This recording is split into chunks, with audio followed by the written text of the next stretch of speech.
Hello everyone, कैसे हैं आप सभी लोग। आशा करती हूँ आप सभी बहुत अच्छे होंगे। मेरा नाम है रितु चौधरी और मैं आप सभी के लिए लेकर आ गई हूँ UP police special current affairs की क्लास। तो आइए स्टार्ट करते हैं हम आज की अपनी क्लास को। और आज की क्लास का फर्स्ट क्वेश्चन है आप सभी के सामने। फर्स्ट क्वेश्चन है, वर्ष 2025 की अंडर 17 विश्व कुश्ती चैंपियनशिप में भारतीय महिला पहलवानों ने कुल कितने पदक जीते हैं, ये आपको यहाँ बताना है। 3, 4, 5 या फिर 6। तो ये जो कुल पदक महिला पहलवानों ने जीते हैं वो हैं आपके 5, जिसमें 2 स्वर्ण हैं, 2 रजत है और 1 कांस्य पदक इन्होंने हासिल किया है। अब जो ये विश्व कुश्ती चैंपियनशिप है, इसे आयोजित कौन कराता है, कौन इसका आयोजन करता है? तो इसका जो आयोजन करता है वो है आपका UWW। UWW मतलब क्या है? UWW का मतलब है यूनाइटेड वर्ल्ड रेसलिंग। ये इसका आयोजन कराता है। वर्ष 2025 की अंडर 17 विश्व कुश्ती चैंपियनशिप में भारतीय महिला पहलवानों ने शानदार प्रदर्शन किया, जिसमें उन्होंने कुल 5 पदक हासिल किए, जिसमें 2 स्वर्ण, 2 रजत और 1 कांस्य पदक उन्होंने अपने नाम किया। और ये प्रतियोगिता युवाओं के लिए वैश्विक स्तर की कुश्ती स्पर्धा है, जो कि उनके भविष्य के ओलंपिक और अंतर्राष्ट्रीय प्रतियोगिताओं की नींव रखती है, यानी कि इनके लिए भी ये तैयारी एक तरह से कराती है। नेक्स्ट है आपका प्रधानमंत्री किसान सम्मान निधि या पीएम किसान योजना की 20वीं किश्त किस शहर से जारी होगी?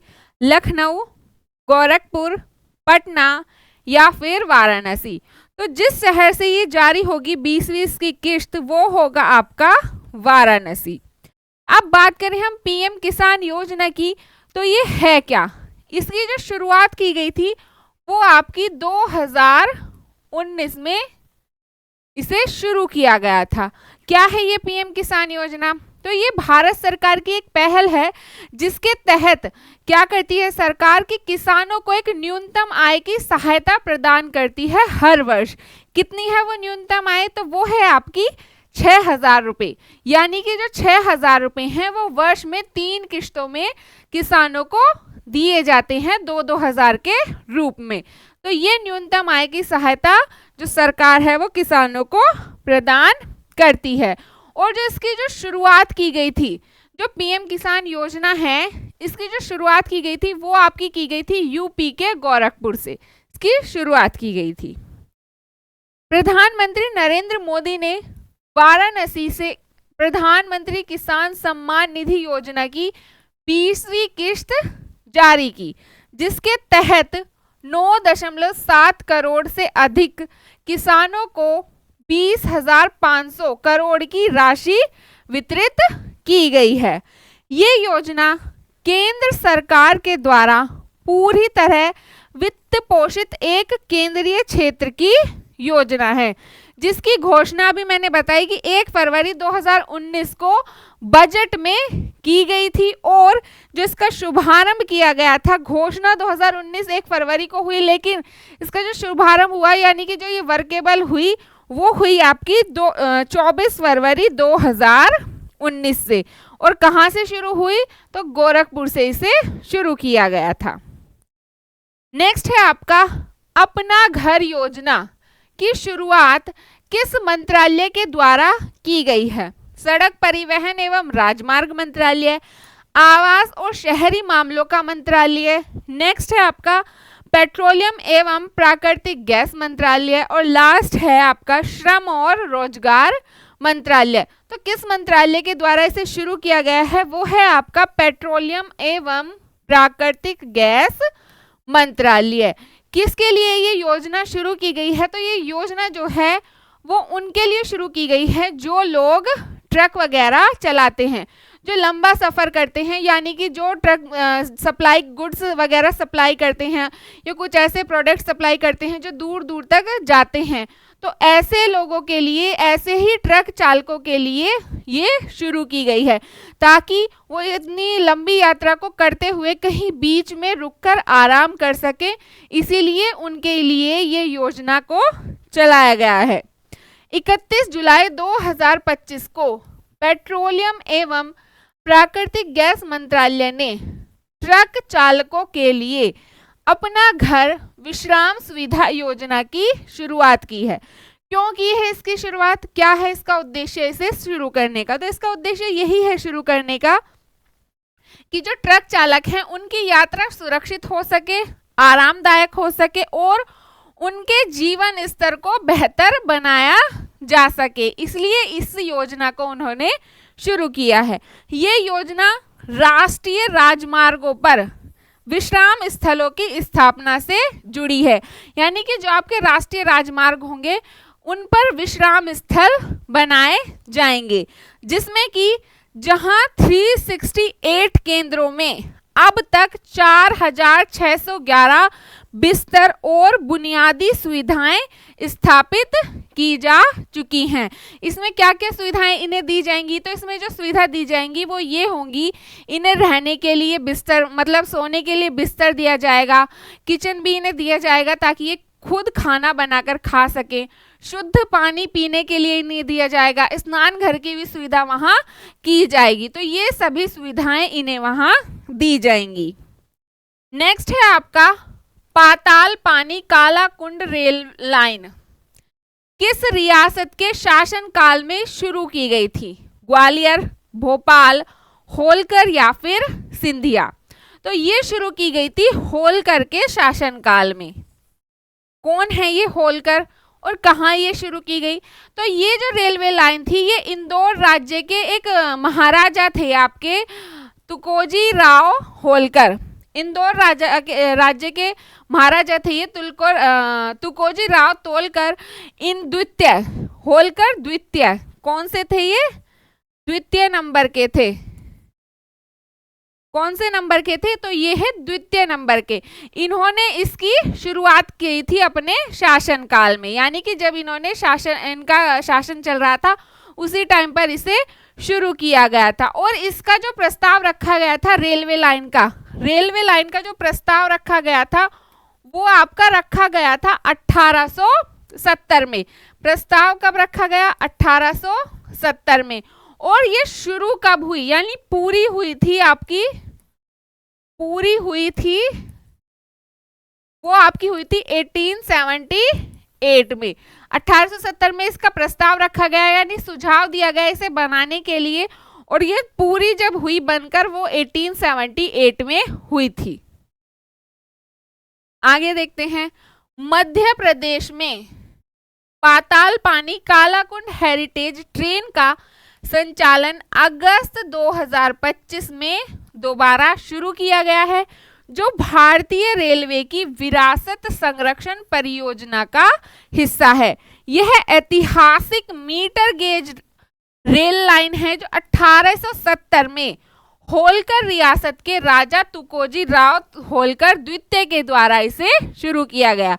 अभी मैंने आपको बताया कि इसे 1870 में प्रस्ताव रखा गया, यानी इसे शुरू किया गया था। होलकर रियासत के एक राजा थे या महाराजा थे इंदौर के, राजा तुकोजी राव होलकर द्वितीय, इन्होंने इसे अपने शासनकाल में शुरू किया था। और 1881 से 82 में राजपुताना मालवा रेलवे से इसे जोड़ा गया था। यह मार्ग ब्रिटिश काल में, यानी अंग्रेजों के समय में BB&CI के अधीन मालवा क्षेत्र को शेष भारत से जोड़ने का एक महत्वपूर्ण मार्ग था। अब ये BB&CI है क्या? BB&CI ये क्या है? तो ये एक कंपनी है। क्या है? ये एक कंपनी है जिसकी स्थापना की गई थी आपकी। इसकी जो स्थापना की गई थी वो 1855 में की गई थी। कब की गई थी? 1855 में। अब ये बीबी है क्या? तो बीबी यानी कि Bombay, Baroda and central Indian central, Bombay Baroda and central India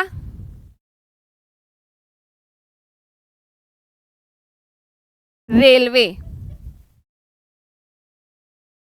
ये है ये पूरा बीबी यानी बॉम्बे बड़ौदा, जिसे आप वडोदरा अब कहते हैं फिलहाल में, एंड सेंट्रल इंडिया रेलवे। ये एक कंपनी थी जिसकी स्थापना 1855 में की गई थी। क्यों की गई थी?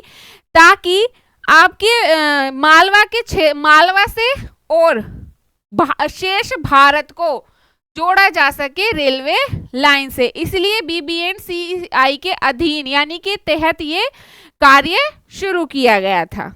नेक्स्ट है आपका उत्तर प्रदेश के नए मुख्य सचिव के रूप में किसे नियुक्त किया गया है? मनोज कुमार सिंह, आलोक कुमार, शशि प्रकाश गोयल या फिर M देवराज। तो ये हैं आपके शशि प्रकाश गोयल जिन्हें नियुक्त किया गया है।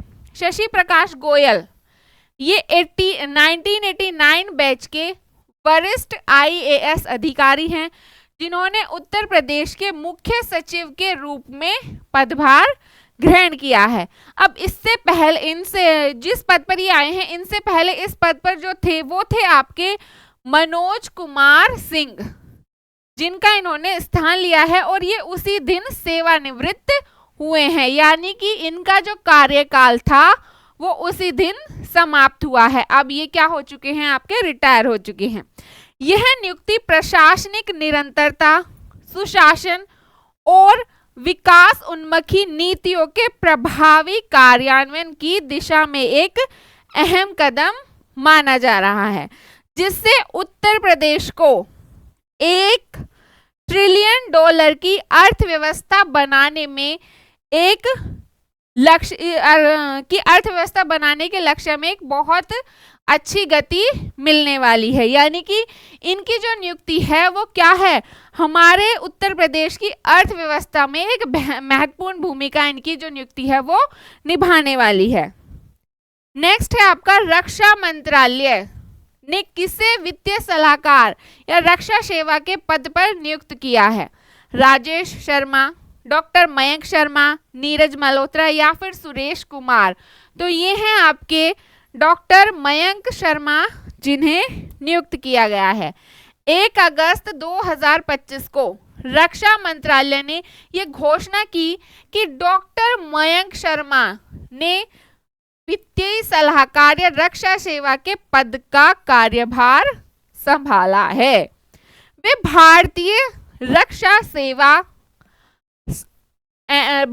रक्षा लेखा सेवा या IDAS जिसे आप कहते हैं कि 1989 बैच के वरिष्ठ अधिकारी हैं और उनकी नियुक्ति रक्षा मंत्रालय के वित्तीय फैसलों, बजट प्रबंधन और पारदर्शिता को सशक्त बनाने में एक अहम भूमिका यहाँ निभाने वाले हैं।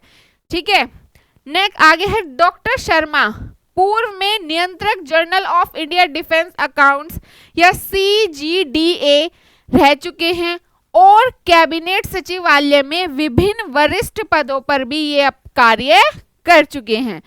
उनका अनुभव रक्षा लेखा प्रणाली, अनुशासन और बजट नियंत्रण में उल्लेखनीय रहा है। यानी कि उनका जो उनका जो इन सभी क्षेत्रों में जो उन्होंने काम किया है वो बहुत ही उल्लेखनीय रहा है, यानी कि बहुत ही सराहनीय रहा है। नेक्स्ट है आपका भारतीय नौसेना के 47वें उप नौसेना प्रमुख के रूप में किसने कार्यभार ग्रहण किया है? Vice admiral Dinesh Tripathi, vice admiral Ajay Kumar, vice admiral Sanjay Vatsyayan या फिर वाइस एडमिरल करमबीर सिंह। तो ये हैं आपके वाइस एडमिरल संजय वात्स्यायन जिन्होंने कार्यभार ग्रहण किया है। 1 अगस्त 2025 को वाइस एडमिरल संजय वात्स्यायन ने भारतीय नौसेना के 47वें उप नौसेना प्रमुख या vice chief of naval staff का पदभार ग्रहण किया है और ये पदभार ग्रहण करने से पहले उन्होंने राष्ट्रीय युद्ध स्मारक पर शहीदों को श्रद्धांजलि अर्पित की है। वे हिमाचल प्रदेश के हमीरपुर जिले से हैं और राष्ट्रीय रक्षा अकेडमी पुणे के 71वें कोर्स से पास आउट होकर 1 जनवरी 1988 को नौसेना में शामिल हुए। वे गनरी और मिसाइल प्रणालियों के विशेषज्ञ हैं और आईएनएस मैसूर, आईएनएस सह्याद्री सहित कई युद्धपोतों की कमान भी ये संभाल चुके हैं। नेक्स्ट है आपका टी.एन. मनोहरन। टी.एन. मनोहरन का हाल ही में निधन हो गया है। वे निम्नलिखित में से किस बैंक के चेयरमैन रहे हैं? भारतीय state bank, Canara bank, IDBI bank या फिर पंजाब नेशनल बैंक। तो यह है आपका answer C. T N. Manoharan IDBI bank के चेयरमैन और आईसीएआई के पूर्व अध्यक्ष रह चुके हैं। उनका निधन हो गया है। टी.एन. मनोहरन भारतीय वित्तीय प्रणाली और कॉरपोरेट प्रशासन के क्षेत्र में प्रतिष्ठित और प्रभावशाली व्यक्ति माने जाते हैं, यानी उन्होंने इस क्षेत्र में अपना बहुत ही अच्छा योगदान दिया है। उन्होंने 2015 से 2020 तक कैनरा बैंक के गैर कार्यकारी अध्यक्ष के रूप में भी कार्य किया है और सहारा इंडिया फाइनेंस कॉरपोरेशन में निदेशक के रूप में आरबीआई के निर्देश पर उन्होंने कार्य किया है। तो ये थे हमारी क्लास के कुछ इंपॉर्टेंट क्वेश्चंस। आपको क्लास कैसी लगी ज़रूर बताएं, साथ ही अपने दोस्तों के साथ और अपने व्हाट्सएप ग्रुप में ज़रूर शेयर करें। चैनल पर नए हैं तो चैनल को सब्सक्राइब करें, साथ ही बेल आइकन भी प्रेस करें ताकि वीडियो का नोटिफिकेशन आपको मिलता रहे। और अगर आप चाहते हैं वीडियो की इस क्लास की पीडीएफ लेना तो आपको हमारे टेलीग्राम चैनल का लिंक इसी वीडियो के डिस्क्रिप्शन बॉक्स में मिल जाएगा। आप वहां जाकर चैनल से इस वीडियो का पीडीएफ आप ले सकते हैं। आज के लिए इतना ही। अब आपसे मुलाकात होगी नेक्स्ट क्लास में। धन्यवाद।